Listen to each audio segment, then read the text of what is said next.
Thank you all for joining. My name is Angela Jerabek, and I'm the Executive Director and the founder of the Barr Center. Barr serves over 180 students across the country. I'm a licensed K-12 music instructor, as well as a secondary school counselor. I've been working in school systems for about 25 years.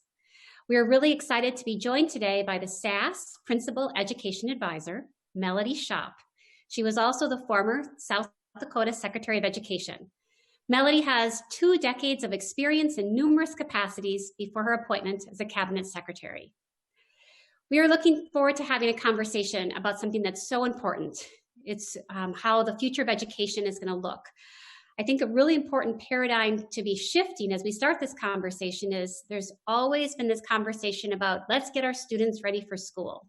And I think what we need to start talking about is how do we get our schools ready for our students?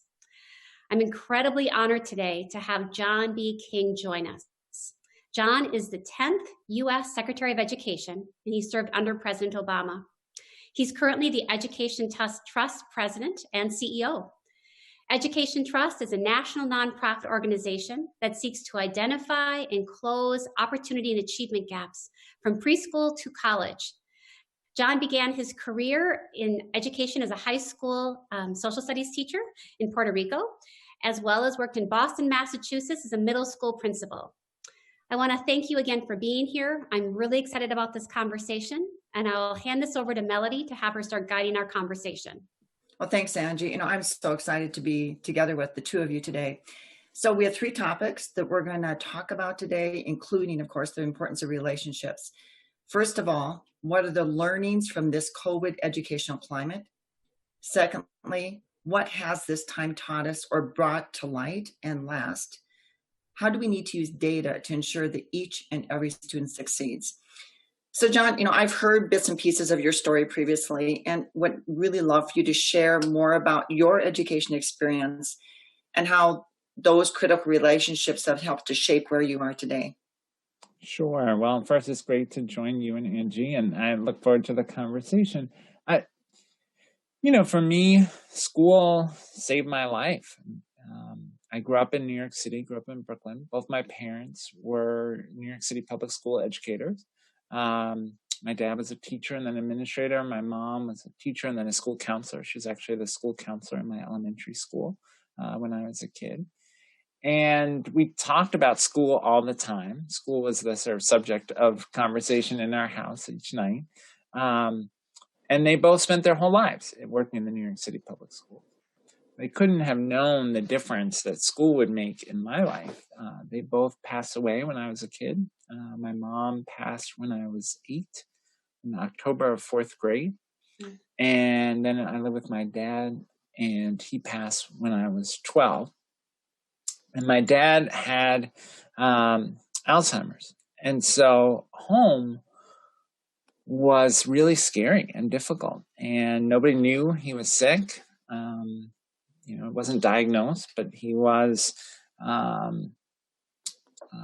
struggling with it that whole time. And, he often was angry or sad.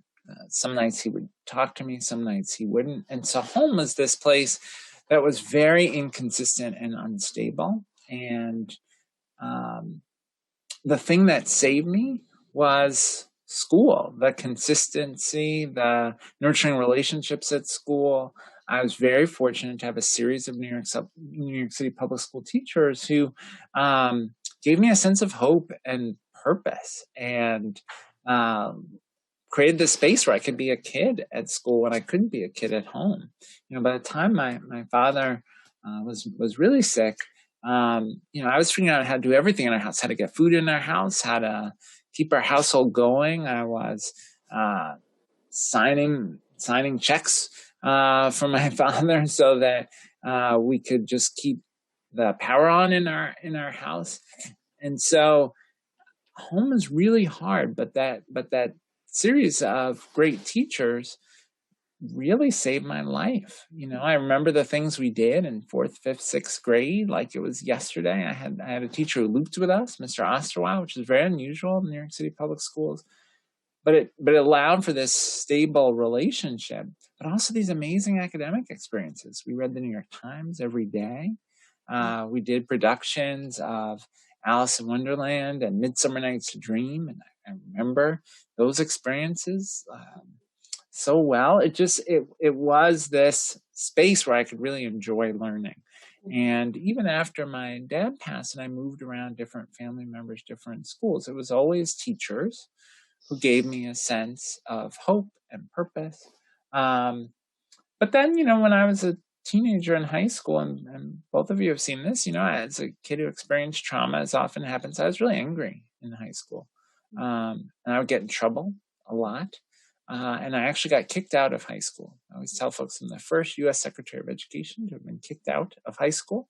And, at that point, I was very lucky that there were family members and mentors and teachers and a school counselor who gave me a second chance, who were willing to see me as more than the sum of my mistakes, who were willing to convince me to have more kind of faith in myself and to believe that I could move forward in my life. And I'm so grateful for that. And it would have been very easy, and this happens so often, for folks to write me off, to say, here's a Black Latino male, family in crisis, no respect for authority, getting in trouble at school, and just giving up on me. And that happens so often in our society. We sort of throw away kids' lives based on bad decisions that they made at 16 or 17. And I was very fortunate, blessed really, that people gave me a second chance. And so I became a teacher really to try to do for other kids what teachers did for me throughout my educational experience. John, you brought up two words that are just going to stick with me. It's hope and purpose, which I think is what we all need to be able to give right now, probably more than ever, but that teachers were able to give to you. It's a powerful story. And, what a blessing it is that you were able to serve in a capacity to lead the country as Secretary of Education, to bring that passion and compassion across education in general. And it really leads into our first topic. And Angie, that I'm going to ask you if you would just respond. You spent 20 years plus researching and supporting schools surrounding relationships, which is everything that John's been talking about. Can you share a little bit more about this and how this feeds into what John was sharing with us? Mm-hmm. Well, John, your story is so powerful, and it just illustrates this incredible power of relationships. And I think at times relationships are seen as soft or not impactful, and it just changes the trajectory of students. But there has been so much research done now that we've been able to show that the power of relationships absolutely changes the trajectory of students' behavior, how their path, how they view themselves, how they interact with others. I think one of the key pieces that, especially since COVID has occurred, the impact of relationships, I think, is also really important that we start looking at from staff to staff, as well as student to student. So this idea of isolation and the stress, I think the more that we're really leaning into these relationships, obviously staff to student, to be looking at that whole student perspective, but how we're also really being attentive to what are we looking at for staff to staff? Because especially when people are stressed or they're seeing data that they have a hard time reconciling, having this intentionality of having these really powerful kind of staff to staff relationships is really important. I think also on a really macro level, I believe that this past year has also really illustrated that what is the purpose of schools. I think schools know that we have to develop critical thinkers. That's a given. We have to have, individuals who can think and discern and have critical, learning skills. But I think it's equally important that we are fostering relationship skills, that we are having our young people and all of our citizens be able to be building and maintaining relationships, especially when there are differences, when there's different beliefs, when there's different approaches. Those ability to broker relationship skills, that is really critical for our country and our world. And I think that this has given us some time to pause to say, how can that be an obvious goal versus, something that we think is secondary, but, how we are really fostering kind of both of those things. So I would love to know kind of, John, from your perspective, kind of right now, what you're either seeing that's working, what your thoughts are, either kind of these staff to staff relationships, or once again, just this prioritization of relationships in the school. Yeah, I mean, this has been a really brutal period. I think we have to name that, this COVID period has been an equity disaster. Yes. And disproportionately, low-income students and students of color have had less of the kinds of support, academic support, socio-emotional support, the relationships that you're describing, and it's going to have long-term consequences. And we have to think very seriously as a society about what we will do to address the impact that this period has had on our kids. But there are hopeful examples for sure. I think about the Phoenix Union School District last spring that had a Every Student Every Day campaign to make sure that there was an adult in the district who was in touch with every student every day, just to check in with them. And then they tried to pull the data from those conversations up to the central level to get kids additional support. So the conversation might lead to the conclusion this is a child who needs a hotspot, or this is a child who needs access to food. And then that could be referred back to the district to intervene. So that kind of intentionality about connection with kids, I think, is critical. And there are individual teachers and school leaders and school districts around the country that have been very intentional about that. I think that's hugely important. There are folks who have really tried to increase teacher collaboration to figure out how do we, particularly in places where they're virtual or hybrid, how do we navigate this new teaching environment to best support our kids? I think about Dr. Santelises, the superintendent in Baltimore City, who has piloted in some of her schools teachers kind of changing their roles, where one teacher who's particularly good at delivering the mini lesson does the mini lesson for all the classes in a grade, while freeing up the other teachers to use that time to respond to student work, or to have additional time that they can spend tutoring or working with small groups of students. So that kind of creativity requires careful planning. There are districts that have switched their curricular strategy and said, we were each doing our own thing, but now given COVID and given this changed environment, we need to better coordinate and make sure that we're using a shared curriculum. So there are examples of folks collaborating in really thoughtful ways. Certainly at the high school level, folks who I think are working hard to figure out how do we keep kids connected, again, especially in these virtual or hybrid environments where we know there's a real risk of kids being lost. There was a recent story about Hillsborough County in Florida, where there are thousands of kids who have been disconnected from school. And we know why this is happening. We know we have a digital divide.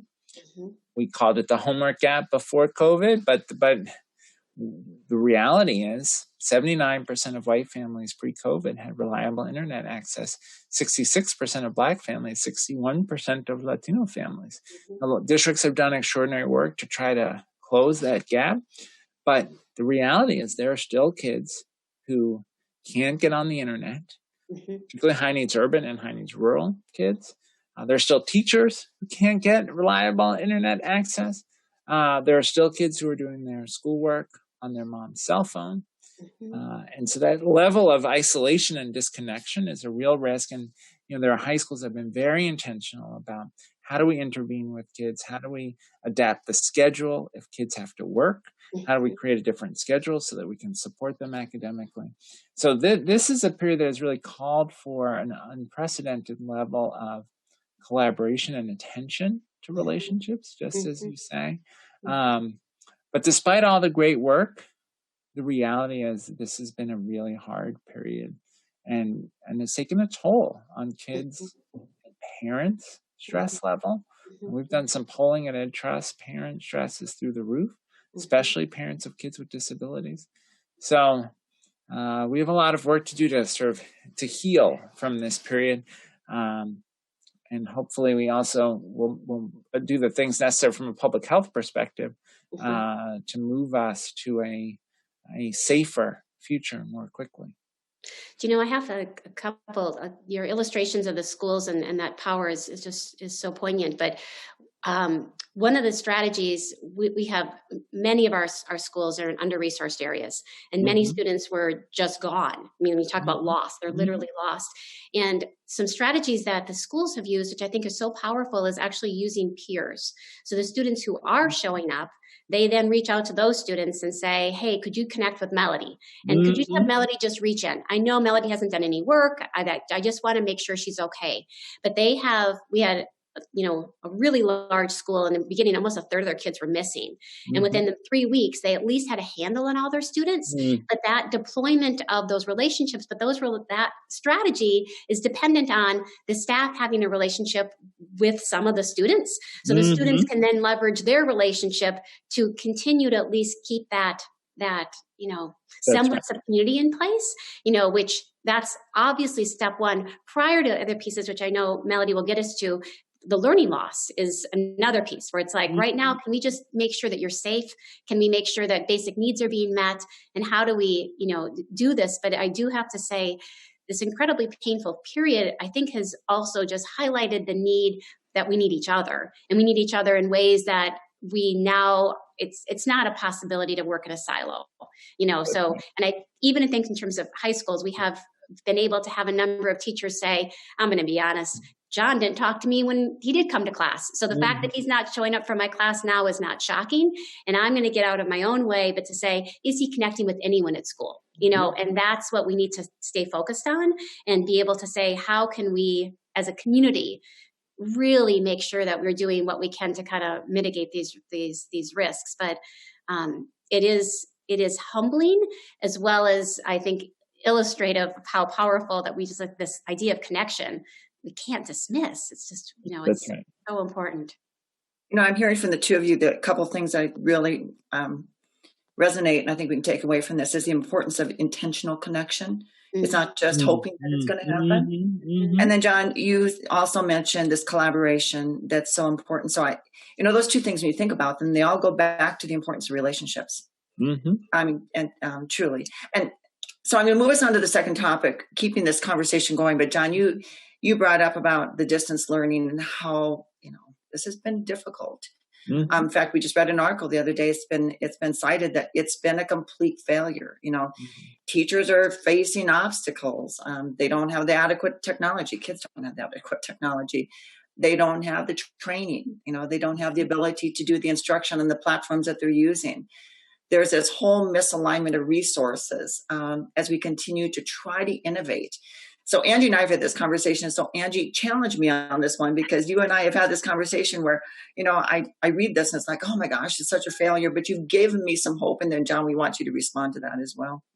Well, I want to share. So I've been very pleased. The governor of Minnesota has actually convened a task force with about 20 of us on it to talk about education as well as equity. So in besides COVID, we've had murder of George Floyd occur here. So, Minnesota in particular is like, we have to address this. This is absolutely kind of our moment. But one of the things that we spoke about right in the beginning is that many guardrails or many, kind of limitations that schools have put on themselves in the past really don't exist. So if you would have done a poll this time last year across this country to say, how many of you could do a distance learning program K-12? You would have had very few respondents to say that's something that we can do. So the fact that things are actually occurring, I think is a testament to the fact that many things that in the past we thought were impossible, they're not. And that there is many more possibilities that exist. So I do, Melody and I, discuss this a bit, where I'm just like, we need to recognize that there is many, many things that are possible, that we need to absolutely be able to put kind of those guardrails away and say, we need to look at this as a kind of an open slate. So now with that kind of the implications of where we're at, I think it's also really important that we have a very real, clear view of kind of what is occurring. So yes, Melody? John, so we'd love to hear what you've learned during this time. You were just sharing with us before we started today about your children. It's Yeah. difficult, and it's just difficult. But, what have we learned from this COVID-19, not only just in the delivery, but all the other issues that, they're facing kids and students, and students and teachers, excuse me, today. Yeah. Yeah. No, that's right. I mean, when I think about, so my daughters are in 9th and 12th grade here in Montgomery County, Maryland. And, the spring was really hard, I think, for teachers and students because it was so abrupt. Montgomery County made the decision early in the summer to be virtual for the start of the school year. And I think in some ways that was quite helpful because it allowed teachers to do more planning around how to use the technology. So the fall has certainly felt better organized in terms of instruction. But it's hard. It's hard on kids. As I was telling you all that my younger daughter's in 9th grade, she's in class with kids and teachers she's never met in person. And she's only interacted in a virtual space. That's really challenging for a 9th grader. So, that's been really hard. I would say when you look nationally, the academic impact I think has been quite negative. And, we don't even know the scale of it because many of the studies only can report information on learning for the students who are participating. They're missing all the students who aren't logging in, who have been lost. And so if anything, they're understating the degree of learning loss that we have. Mm-hmm. We know that when you look at grades, there have been a series of reports around the country of a lot of failing grades as a result of kids not really engaging. And again, there's a technology obstacle, but there's just the interpersonal obstacle of not feeling the relationship with teachers, with peers. For some kids, as you both know, it's the extracurriculars that are the thing that makes them excited about school. A lot of that has been lost, even in schools that are physically open. They've had to reduce those extracurricular activities. That's such a loss for kids in terms of their engagement. So there's a lot of negatives on the ledger. Now that said, two things that I'm sort of hopeful about. One is I think we have seen greater emphasis on student agency during this period, teaching kids how to set a goal, manage their time, ask questions when they need help, act on feedback, collaborate with peers in new ways. And that work on student agency, that is a good thing. I hope that will last beyond this COVID period.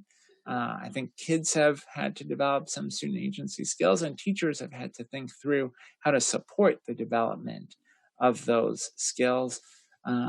That's valuable. A second thing that I think is hopeful, and this goes, Andrew, to your point about some of the barriers that have been cleared away.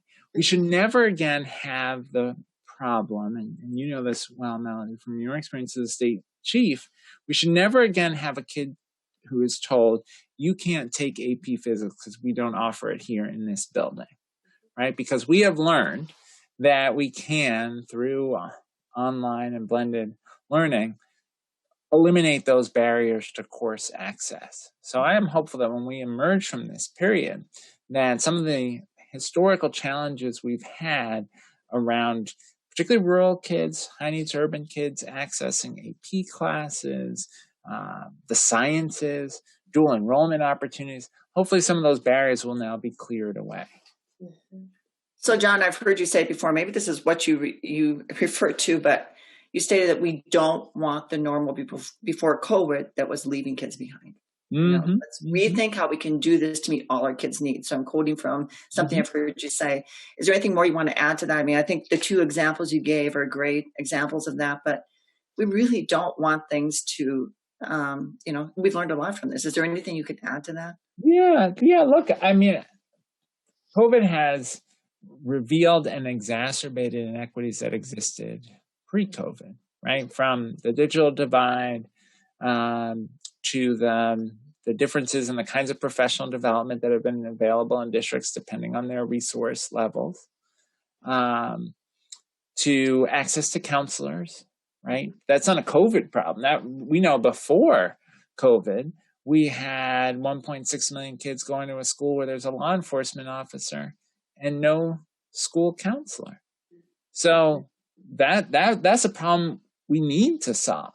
So my view is that we have to think in terms of building a more just, more equitable future, and not just getting back to February 2020, because there were things that were wrong in February 2020, right? And it's true on sort of education delivery. It's true thinking about, Angie, to your points about Minnesota and the experience there around this moment of reckoning on racial justice.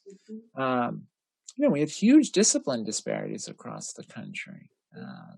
With the African American girls being 5 times as likely to be suspended from school as white girls. I don't want to go back to that. And so what are we doing to change our mindset about things like school discipline, move towards restorative justice and sort of trauma-informed practice, right? So I hope that we are vigilant, those of us who are working in the sector, about avoiding the sort of regression to the status quo. We need to keep our eyes focused on how we advance equity. Yes, no, John, I mean, this pause, if we could not be panicked of the pause of COVID, but be able to take this to be able to say, this is the time to change the system. So once again, we know we have so many incredibly gifted students that the system was not working for before. And that this can be the time that we actually both use all the information that we knew before. But I think that this pressure has now emphasized, here are the things that we need to do. We need to, know who these students are, have a whole student approach, not be continuing to, perpetuate these cycles of, this student is going to be in discipline issues, and how do we really move that forward? But yes, no, I agree. Kind of melody with that, I would love if you would tee up our last area, because I think it tees in well. It does. So, but I am going to remember, avoid regression to the status quo. So thank you, John, for sharing that with me. So our last topic and our final topic is about how critical it is that we use data to ensure success for each and every child. I'm going to go back, John, and you can probably relate to this in my role as Secretary of Education. There were so many things we did, lots of initiatives that came under lots of different leadership that weren't always based on data. And I think we did a lot of things, even when I taught, I think I did them from what I believed to be right, but not always based on data that we knew was really going to make a difference. So, John, if you can just start us out, share your beliefs on collecting, using data. It's really as critical today as it has been forever, before we begin this conversation. Yeah. I think, as you say, it's a question of like, how do we make sure that we have information, evidence to inform our decision making, right? And that's going to be information about student learning, but that's also going to be information about student attendance. It's going to be information about student connectedness. Are students engaged meaningfully in positive activities with their peers, right? Sometimes I think we define data too narrowly, and people think we only mean, how is this student doing in math right now? And yes, I want to know that too. But I also want to know, is this student participating in any extracurriculars that are providing them with positive opportunities for relationship building? I want to know, is the student missing school or missing a lot of school or missing classes, right? I want to know, is the student getting in trouble? And are we seeing patterns, as we talked about, patterns around exclusionary discipline for students of color? I want to know about our adult relationships. Are we in communication with the family? Are each of our kids connected to an adult at school? I mean, one of the things when I'm describing Bar and the work that you've done, Angie, I always point out that to me, one of the sort of brilliant insights is we have to make sure that every kid has a meaningful relationship with an adult at school that may be their advisor, that may be their counselor, it may be a coach, it may be their physics teacher, but somebody needs to have that relationship with a kid. And a kid who has that positive relationship with an adult will be a kid who's more likely to be successful. So we've got to broaden our definition of data. We've always got to disaggregate and ask, do we see patterns around race, around gender, for patterns around our LGBTQ students, patterns around our English learners or our students with disabilities? And then we've got to make sure we have a plan to act on the data. I think one of the things that has kind of undermined, certainly educator faith in the data conversation, is sometimes the feeling that the data are used to kind of sort and blame and punish rather than to intervene and help. And in this moment, this COVID moment, this is even more critical, I think. You need information about who's had learning loss, not so that we can admire the problem, but so that we can respond with appropriate intervention, so that we can invest in high dosage tutoring, which we know has a strong evidence base, so that we can invest in expanded learning time so that students can, during summer 21 and summer 22, have additional learning time to make up ground that they've lost. But we have to convince people that we're going to do something with this information that helps kids, rather than people feeling like it's going to be used to shame or embarrass. Mm-hmm. Yeah, John, two different things. This idea of opening your definition of data. We're working with a school in the south side of Chicago, and many of their typical data measurements are not in play right now. So we're like, what do you have? What can you see? And actually the school, like their senior class, the students had over $1 million of scholarships come in. So I'm like, what is that based on? Drill down what that's about. That is a data source that you can then use to leverage to move forward. But this idea of you can't solve a problem if we can't name it. So we have to, gather, but this idea of data, I am a firm believer of, it should not be, I want to say like after the fact, and it's not actionable, but it also needs to be, and I go for educators, there's so much qualitative data that if you, in fact, talk to others, it's incredibly illuminating in terms of, what is happening. I'm in total agreement. And then one of the things I think is going to be really interesting, especially I believe we're having more educators that are starting to have a whole student perspective. So because the work is now becoming much more interconnected, I no longer can deliver math for 42 minutes and not have a sense that there's connectivity issues or there's food insecurities or there's other pieces. One of the pieces that I'm really hopeful about is that we don't start expecting less of the students because we have a whole student perspective. So I will say I always had the privilege of being a high school counselor to have a much more robust understanding of what the student was experiencing academically, socially, emotionally, family situations.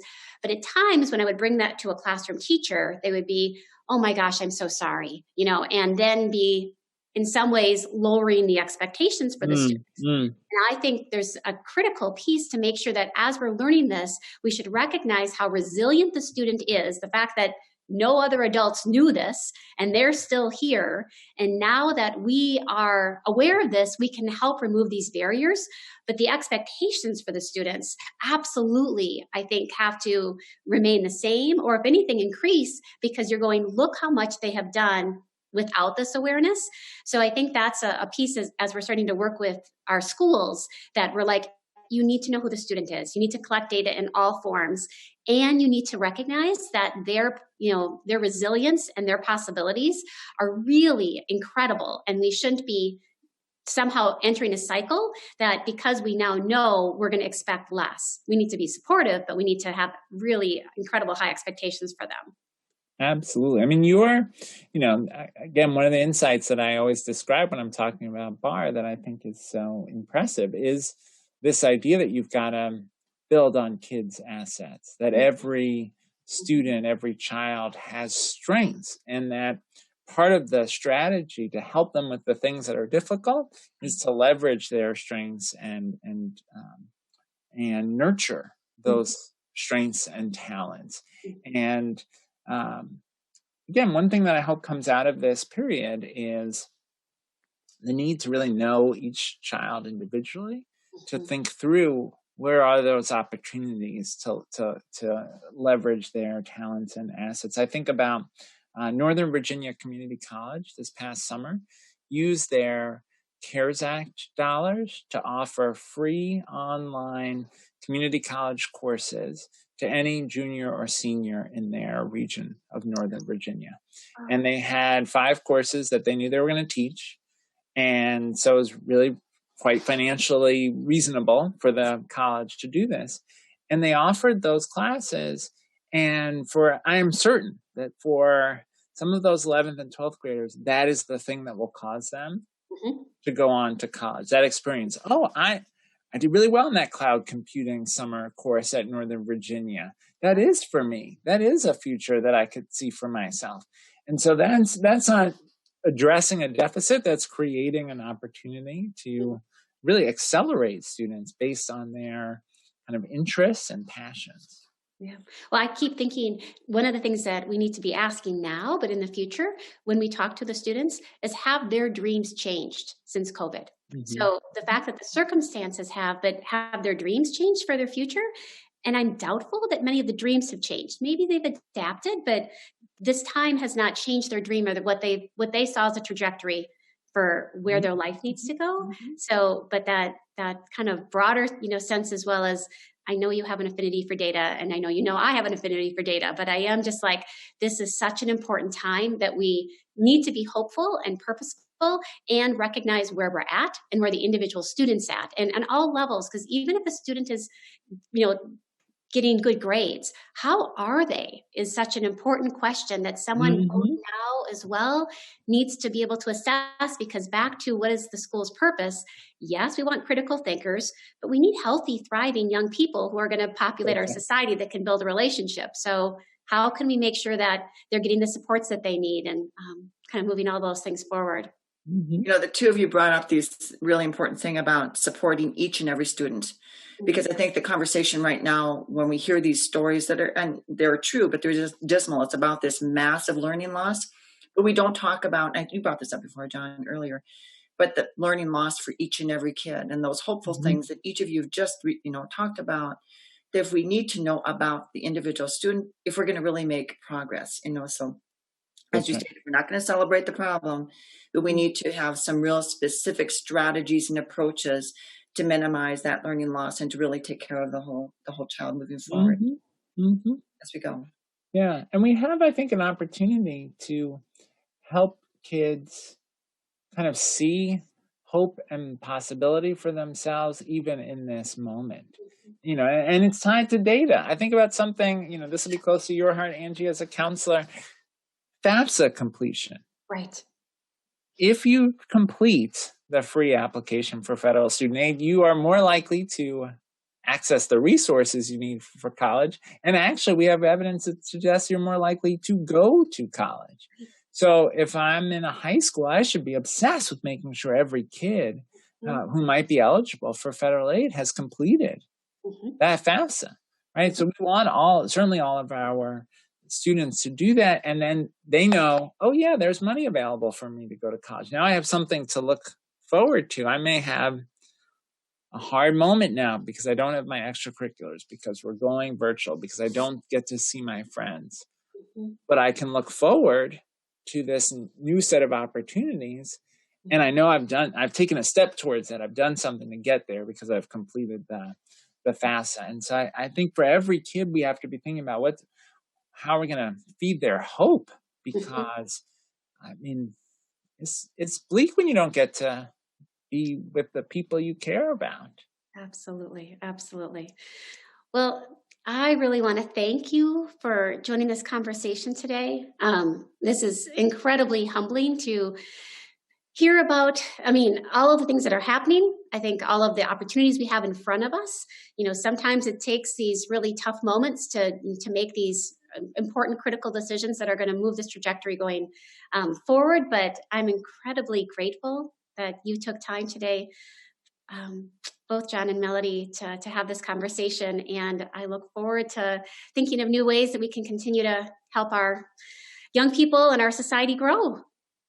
Well, thanks for the opportunity. And Angie and Melody, I'm just inspired by your deep personal commitment, each of you, to figuring out every day, how do you help more kids access opportunity? And just thank you for your leadership, and thanks for the opportunity to be in conversation. Thank you, John. Sure appreciate it.